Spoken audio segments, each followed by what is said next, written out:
ourselves now, so we're just going to keep moving forward and do the best we can. How frustrating was it when you're sitting on the bench and you're seeing Florida make big plays against your defense? I could be out there, but this is can't. Even I can't control injury, that happens. But even just being there for like team morale, just giving them a high five or like a little boost or a word of encouragement, it really hurt me because I was sitting there at Athens with my mom, and I was like, man, I wish even if I couldn't play, I'd kill to be in Jacksonville right now, just being with the team because they need that type of support. But at the end of the day, it's a different year. We're moving on. The past is the past, but the future is the future. So that's how we're looking at it. I know it's a team thing and all that, but how do you feel about all the Jordan for Heisman comments people are making? Your teammates even are getting in on Yak there. It's cool. It's definitely cool, but at the end of the day, I'm more worried about the team awards and the team. If we win or not. All the individual stuff will come and go, but at the end of the day, we want to make something special every season. Do you feel like it's realistic? I mean, have you given yourself even cause to think about what it would be like to go to New York and honestly represent? Stop to think about it. We just moving on week by week. I don't even know when the ceremony is, if that gives you any idea. So, I'm not really worried about that. I'm more concerned about winning and doing the best I can for the team. Jordan, I think I saw a video where you were talking to Jordan Rodgers. Did you guys still embrace the whole no-name defense thing? How do you talk about that a little bit? And what do you do to keep yourself humble at a time when your popularity is soaring? It's just about the team. You have to put your priorities first. And I was never the kid that put myself first. I always put somebody in front of me, whether that was family, friends, team. We embrace that no-name defense. We embrace it because it's all parts working together. It's not just an individual thing. You can't have a car and not have a steering wheel drive or a wheel or a tire. It takes all parts to get that thing moving. What has been your view of Florida's offense specifically? What's the challenge Saturday? They're explosive. Florida has a very explosive offense, and we played explosive offenses before, but Florida, it comes in with that challenge of having two QBs and not knowing which one.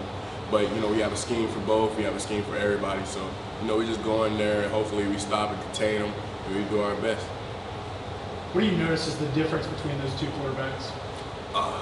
Honestly, it's just both of them got cannons. Both of them are mobile. It's kind of like the same car, and it's two sides of one coin. But it's a tremendous challenge. Like watching them on film, it's really crazy, and it kind of gets us to lock in, especially going off the result from last year and how dangerous that Florida team is and can be. But at the end of the day, we just play our game. So that's what we're going into it with, thinking we're more making this about ourselves than Florida. What is your role when you're trying to prevent explosive plays? Obviously, we hear the two on me, someone's free type thing. Is it that same approach, or do you have to change that a little bit? Definitely always this approach. When two on me, somebody's free, I always rock with that. But just working for containment. You don't want to be outside your gap, or because you have two people in one gap, then there's a gap open. So we just want to make sure that we gap down. We have a trap building to the QB, and we just do our best to contain them. Jordan, when you look at film or when you talk to your coaches, how do you all measure how impactful that you are during your snaps? What do you guys use to determine whether you had a good game or a great game or not a great game? We have a chart. Obviously we want to hold teams. We have a chart that say we want to hold teams to 13 or less points, which I think we've been doing. We have a chart that says no explosives. Obviously teams going to have an explosive, like that's a play over 10 yards, I believe. So usually most teams have an explosive play. And then our third down conversion rates, we have a chart for that. We have a chart for pretty much everything. And we always repping habit. I know habit was a theme of last year, but that kind of plays into our elite theme this year, is creating habit and being elite on defense. Yeah, I'm talking about you individually. If you're going to be individually? talk about for individual words. Yeah. Oh man, look, Coach Scott has a chart all defense, and he has plus minuses, and then that's how we grade out. But even if you Jalen or me or Devontae, if we make a tackle for loss and we're out of our gap, that's a minus. So that bring our grade lower. So it doesn't really matter. At the end of the day, we want to do whatever we can to win. Obviously, it's a lot better to coach off a win than a loss. So. If I'm not mistaken, this was kind of a breakout game for you as a freshman, wasn't it? And so does it kind of have a special place in your memory, and just playing in Jacksonville, that whole environment? Every game is special. Every game is special to me. Anytime I'm able to take that field, it's always special. Especially, coming off an injury, it makes me realize, how how much I missed it and how much I enjoyed the game. So, definitely Jacksonville is obviously, an important game for everybody. But at the end of the day, we treat it like another game. He just happens to be at a split field, but it's a great experience. To follow up on that, does it feel different going through this game as part of mountain ranks? No, not at all. Either way, it doesn't matter who we play. It doesn't matter what rank they are. It doesn't matter what rank we are. We're always going to get our best shot. They're always going to give us their best shot. How aware are you guys that this could be a game that makes their season? We're very aware. We feel like that's it for every team. Every team, they want to beat us. That's the name of the game. You want to beat the other team. That's about the best I can say.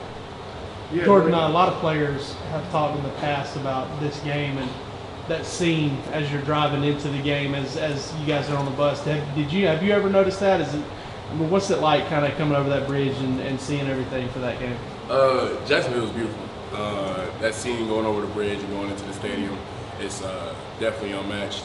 That's always my photo opportunity. So when I always on that bus and I always take a picture of the bridge and the water and the stadium, it's cool. Definitely playing in Jacksonville and playing in the NFL stadium is definitely awesome. It's definitely one of those things you have to take in and savor the moment. But at the end of the day, you have a job to do going into Jacksonville, and that's a win. You've had really good success your first 2 years down there against Florida Center, kind of pushing around a little bit, getting big in play last year. What have you seen from Florida's offensive line this year when you look at that tape? They're definitely big. They're big, they're strong. But, we're big, we're strong, and we're going to give our best shot, and they're going to give us their best shot. And, at the end of the day, it's a game of line of scrimmage, so we'll see who wins that. Early on with the NIL stuff, you were guys saying, I hadn't done anything, I don't know what to do. How has that changed? And obviously with the other stuff, can you want to tell us some things that happened? I still don't know what to do. My mom knows all that stuff.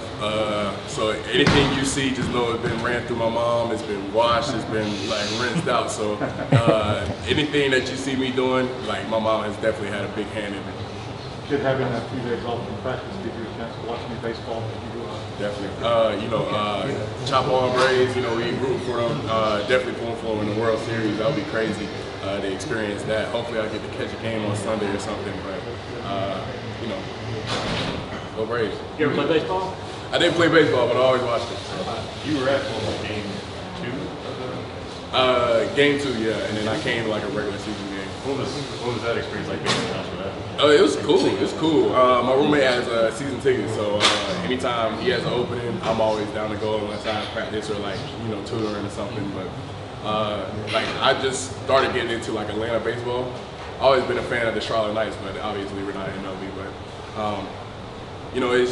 it's cool. It's definitely a cool experience. Truist Park is beautiful. One of the nicest baseball parks I've ever been to. It's just. I'm just taking the time to be, a sports fan, not only sticking to football, basketball, and everything, but just, expanding my horizons. Which roommate has his pick? Blake Anderson. He used to be a walk-on in 2018. Jordan, the Nagurski Award goes to the best defensive player. It's based in Charlotte, North Carolina. Don't they do something with the high schools there? And how big of a deal is that in that community? Yeah, definitely. It's a fun time. Obviously being a Charlotte native, I would love to go and be a part of it, but at the end of the day, individual success will come and go, but, we want to make sure that team success comes first. And then you made a decision at the end of last year. It looked like it, I don't want to say started a trend, but you coming back through your senior year and Devontae, it kind of looks like that's how some programs are winning national titles. Do you think that this NIL, that we might see more of that, guys maybe coming back to become first-round picks and also be able to make a little money in addition? I wouldn't be surprised. Definitely, having a little pocket change is nice. Take care of my brothers and my mom, and do nice things. It's definitely nice. But I feel like seniors coming back is definitely a big step of having a great program. Obviously the leadership, they've been there before. They know the system, know the scheme. It's just, honestly, this journey has been fun. I'm so glad I came back. I couldn't have made a better decision. And it's just been fun, just enjoying the ride and having fun every moment of it. Even the second part is waking up early or whatever, but it's just you don't really have many opportunities like this, and this is a once in a lifetime experience to play for the university, and I just want to savor and enjoy every moment of it. How seriously did you think about it, and was it a hard decision? It wasn't a very hard decision. I would tell you, my decision was made when I called Vontae. He said he was coming back. I called Vontae. I was like, you know, I'm thinking about coming back. What you doing? He was like, I think I'm gonna come back. And I was like, all right, let's do it. So it was kind of like that. I talked with my mom days prior, talked with Vontae. Vontae pretty much sealed the deal. So, you know, it was me and him. You know, we all in this together. You know, that's my dog forever. So. No business part of it? No, like, no business. We just draft want to grade, win. talking to Kirby, Coach Scott about it? Look, draft, NFL will come. It'll come. You know, at the end of the day, I'm here at college. I'm where my feet are. I'm not really worried about the future right now. The next future I'm worried about is just playing this game. What's the difference between the two Florida quarterbacks that you might see on Saturday? Have you studied them at all? I studied them a little bit.